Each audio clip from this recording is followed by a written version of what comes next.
to the Festival of Storytellers.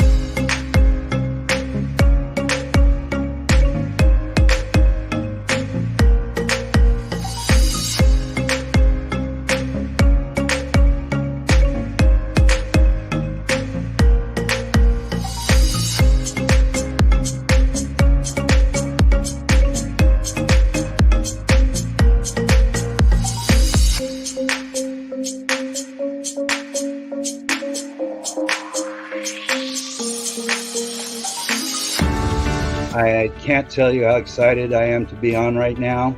It's been a couple of weeks of excitement, getting prepared, and I've done a lot of things in my life, but this has got to be close to the top. Thank you, Reader's Magnet, and thank you, John, for putting this forth and taking the chance on us authors in presenting this out to the world. I've enjoyed this immensely, Joanne. Ellie, so have I. Thank you for who you are, and thank you, Reader's Magnet. You all are beautiful, and you've worked so very hard, and we are blessed. We are. I thank everybody that's involved with this process, because we know writers need readers and writers need publishers. We thank Reader's Magnet and everybody that's involved. I love Reader's Magnet. They say, we share your stories with the world.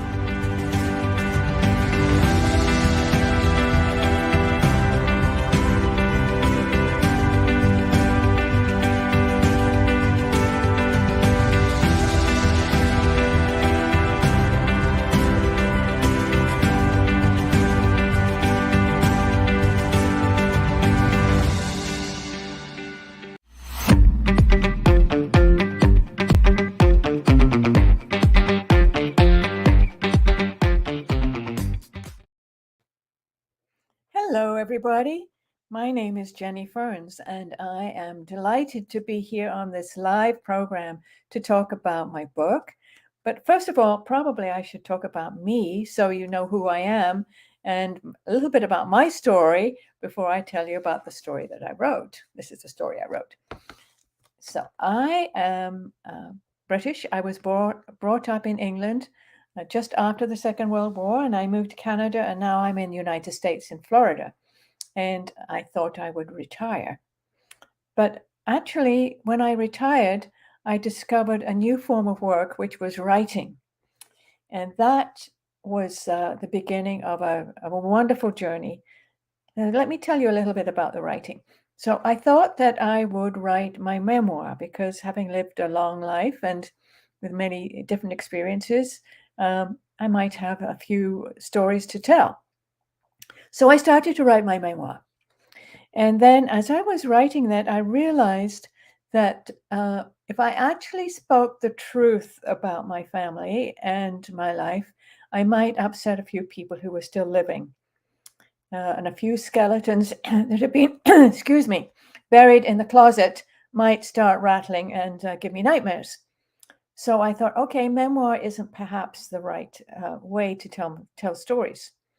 So I decided that I would take some of the stories that my parents told me before, during, and after the Second War, and some of my experiences after the Second World War in England. And I thought I would turn that into a novel, much safer. And the characters that became alive in my story, I would take some aspects from people I knew, but really I created new characters and started something completely different.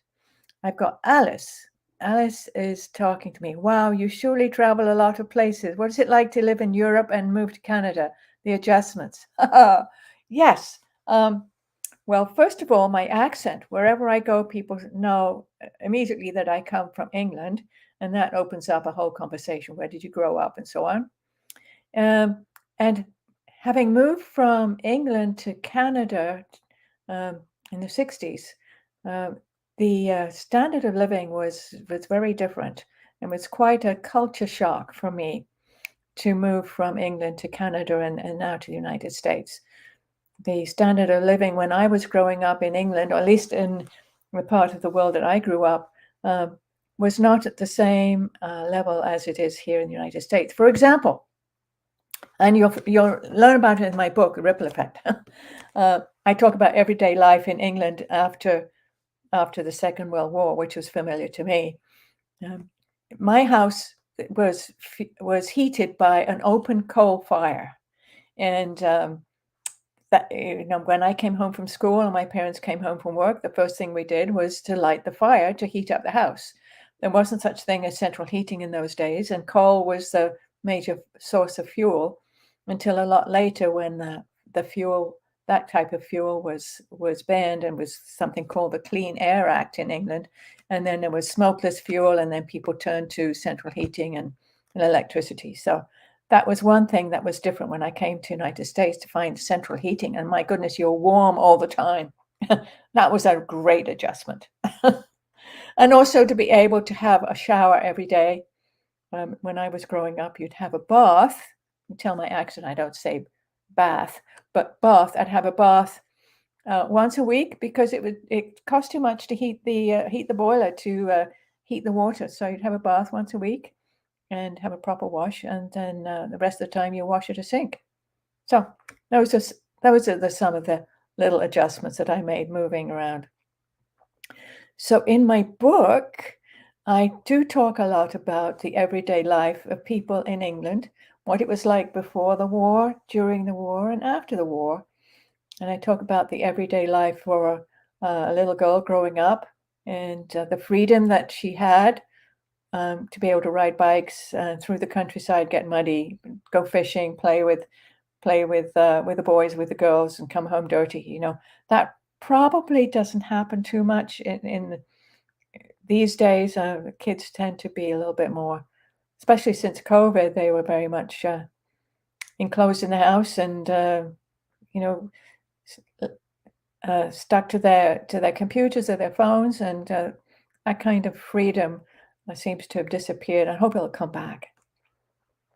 So let me go back to, okay, JM, how come you moved to Canada, Europe around 1960s? The economy was good, or am I wrong with this information? I moved to Canada from England in the 60s. Actually, it was 68. I think the economy was pretty good. I have no idea what the economy was like. I know they were looking for teachers in Canada, and I had just graduated from university and I was a teacher, and they definitely were short of teachers. So I got a job pretty much the first day I landed in Canada. So that was good. Let me go back to what it was like for women before the Second World War in England. And my book is set in England before, during, and after the Second World War. And before the Second World War, the women were beginning to be independent. They were beginning to be educated. They had got the vote, and they were beginning to hold down jobs and weren't just housewives. Then with the Second World War starting and the men going to war, in those days it was the men went to war, women didn't go to war. They were support in the nurses and things like that. The women who were left behind in the country had to fill in the jobs, the spots that the men left behind, the jobs that the men left behind. So the women city women went to work in the farms and were milking cows and mucking out pigs and things like that. The women also went to work in factories, making bombs and munitions and things like that, and driving ambulances, picking up dead bodies in London when London was bombed. So the women became very independent and strong-willed, and they loved that freedom, but they missed their men. So in my book here, I have I follow women during that time, particularly one woman who had a wartime romance. Alice is asking, how many years were you in Europe? I lived in England for 22 years. I went back for 1 year, probably when I was in my late 20s, but then rest of the time I was in Canada and the United States. So my memoir pulls me back to it's not my memoir. My story pulls me back to those years when I was there, and the stories my parents told me about the time that they were living through the war there. So particularly in my story, I have a woman here who has a wartime romance with some of the American soldiers. One of the American soldiers who was posted in England, and I think there were many situations like that where women, single women, or women who had their husbands were overseas or fighting, that they had romances. And in this book here, I tell the story of one woman who actually became pregnant. She wasn't married, and so she gave up her child to her sister to be taken care of. And there's a story here where it follows that little girl who was eventually adopted by this woman, but she doesn't know she's adopted, and until she's 18, and then her biological mother shows up. So I have the theme of adoption and what it's like in those days for adoption. All the documents and all the information about the biological mother is sealed, and there was no way in which the mother could find out what happened to the child and vice versa. But that has changed these days here in the United States. Now these documents can be unsealed, and parents can find out where their adopted child is, and if the child wants to know about their biological parents. So in my story here, I have the girl finds out that she's been adopted because she was never told. The adopted mother never told her because she was afraid that the little girl wouldn't love her. So the mother just kept that secret, never told her, and never thought that she should tell her. And then, of course, when the biological mother shows up, then, of course, all hell breaks loose because the girl realizes she's adopted, and the mother realizes that she made a mistake not telling her she was adopted, and that doesn't go down too well. So hopefully in my sequel, there will be some reconciliation. So that kind of leaves it on a cliffhanger as far as that little girl is concerned. The other theme that I have in my book, apart from independent women and the adoption issues, I have the theme of post-traumatic stress disorder, about what happens to soldiers or anybody who's been in combat. So this will be of interest to any military family or anybody who's got a family member who's been to war. So, of course, my story is set in the Second World War, which is a long time ago, but this theme is current because there are so many military families and so many people returning from war, whether it's Second World War or Afghanistan or Ukraine. We have wars going on all the time in the world. So in my story, the hero, the man, starts off in the beginning part before the war being a normal, happy, romantic man in love with a woman, and handsome guy who flies planes. He's a pilot in the RAF. And anyway, he goes off to war all, happy and wanting to do his thing, and leaves his wife behind. And when he comes back, he's a different person. And that's the way I tell it in the story. And these are sort of themes that I've learned from my parents growing up. So he came back a different person with anger and nightmares and irritability, difficult to live with. His wife and the adopted child are scared of him, and there's some family violence involved. He becomes addicted to alcohol. Now, currently, a lot of soldiers come back not only addicted to alcohol, but to other drugs, because there are a lot more powerful drugs around nowadays than there were back then. But this man here, in this story, he comes back alcohol issues, and the story deals with how he suffers from that, and how he almost commits suicide, which is very common these days to hear of. So many people coming back from the war who actually do commit suicide because because of the drugs or the alcohol, or just not fitting in, or just feeling so awful about the memories that they can't get out of their brain because they're not treated. Now, in the book, I do have this man being treated, finding some new therapies which were just beginning to be formed then, which are used nowadays, and plus many other therapies that are and support that's available. In the story, he goes to AA, and he also goes to a private treatment center. So I show that it's possible for people to recover from alcoholism and PTSD, which in those days was called battle fatigue or shell shock. JM says, reminds me of the movie Pearl Harbor. Now I'm curious about your book. I do love plot stories like this. Well, thank you, JM.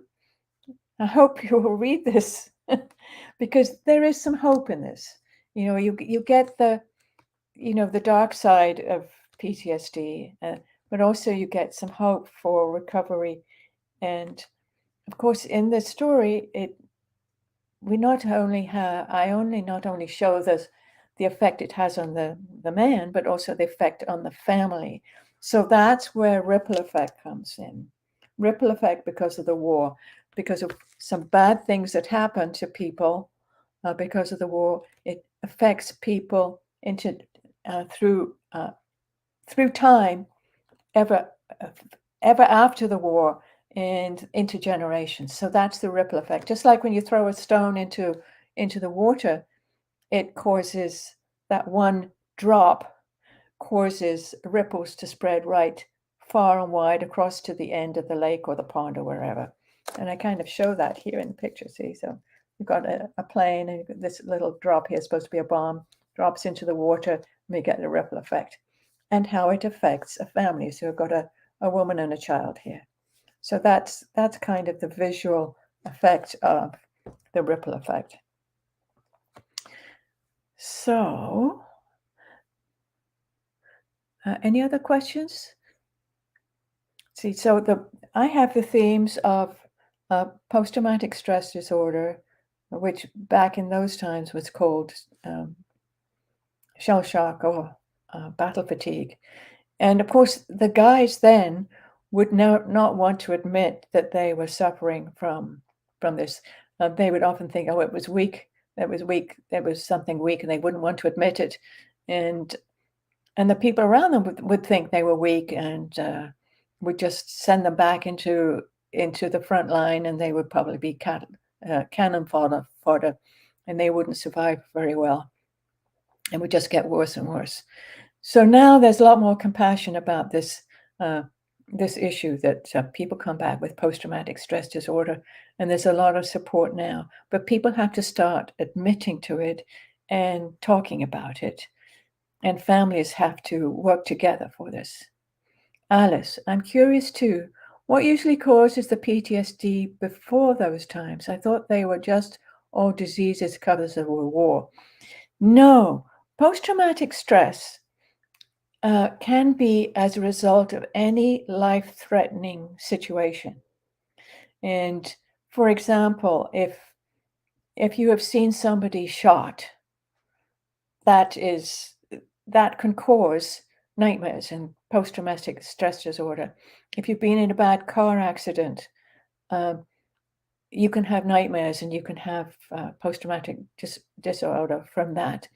Anything where you feel your life is threatened, or you've witnessed a death, that can cause post-traumatic stress. So it's not just people who go to war. I mean, all the violence that's going around in the cities now, when you see death all around, I mean, that can cause upsetting nightmares and upset your nervous system, definitely. And so anybody who's experienced, a traumatic effect, a traumatic event, it's great to get some help. Okay, don't drink or pop pills. Just go and get some help and start talking about it. And there are ways in which that the heat and the nightmares and all that stress within can be changed. And I know that from firsthand because in my previous life, before I was a writer, I was a psychologist, and I dealt with traumatic events. Family violence is a traumatic event. Seeing the death of a child, those kinds of things. So I dealt with that, and I used some of the techniques that I talk about in the book. Hypnosis is one. That's what they were using way back then. And there's something called self-regulation therapy, so EMDR, various kinds of therapy, plus medication can help reduce the heat and the damage that's been done into your memory system. So it is possible to change that. So hopefully there is some hope that people get, and just also it's just a good story. There are some great characters in here, great independent women. You see a little girl growing up, becoming a teenager, and the everyday life in England, what it was like then. And you follow the path of somebody who is coming home with traumatic issues. And we've got family violence in there, and secrets and lies, but also hope and love. There's a love story in here, a couple of love stories in here. So you see some changes in the characters, and hopefully it's a good story. By the way, I did enter it into some competitions, and I got first prize. See a little sticker on here? I got first prize for this book, which is a historical fiction meant for women and for people in the military. JM, being in college, drugs is just hard, not because of pressure. I even observed before pandemic that I suddenly have breakouts and suddenly zone out.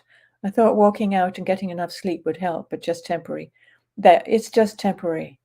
Just go and find a therapist who will deal with what's going on there. Just begin to start talking about it. AA and NA are also very good. You get non-judgmental support there. Just need to start talking to somebody, and so you don't get a temporary fix, but you get a good fix. So that's the hope that I give to people. So if anybody wants to buy my book, it is on Amazon, and it's a hard copy, soft copy. It is an ebook and also an audiobook. I decided that some people, can't read, or they can't see, or they can't concentrate on books, or they just like to listen to an audiobook when they're driving or doing whatever. So I made an audiobook and I read it myself using my English accent and acting the part a little bit and trying to portray these other strange characters in my book. So there is an audiobook too, which you can get on Amazon. And if you want to find some more about me, you can go to my website, which is jennyfernswriter.com. And if you go to that website, you also get a free ebook, which you can download if you put your name into there, which is just a small taste of one of the characters in my book, which will give you a sense of what the book is all around. So please get my free book. I think I'm almost out of time. So if anybody wants to be a writer, just do it. And what I found was that if I joined a critique group when I first started writing my book, and they helped me immensely to make sure that my grammar was right, that my characters make sense, that the story was right. And by the way, I wrote in my English spelling, which has a lot of U's in it. And so Grammarly and spell check don't really like my English spelling. So, but it's an English book, so I kept my English spelling.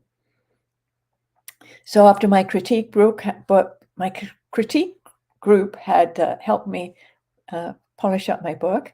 When my manuscript was ready, I found a content editor. Her name is Marsha Butler, and she was great.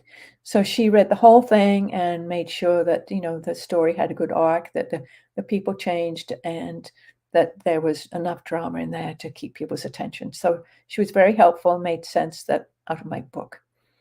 And then, of course, I had a line editor, and then I had somebody design my cover. I kind of like my cover. I put my little stickers on from my winning my first prize for the genre, and I also entered in another competition with readers' favorites, and they gave me a 5-star sticker there, and a silver sticker there. So I put the stickers on there because I was kind of proud of that. So that was a great book, and I'm working on a sequel. I'm also I'm writing 2 children's stories, which I'm working on right now. It's as a change of pace from historical fiction, because that was a lot of work. I had to get all the dates right and so on, but it was also fun. So I love writing, and I'm still doing it. And please go to my website and find out more about me. And thank you for listening. Bye-bye.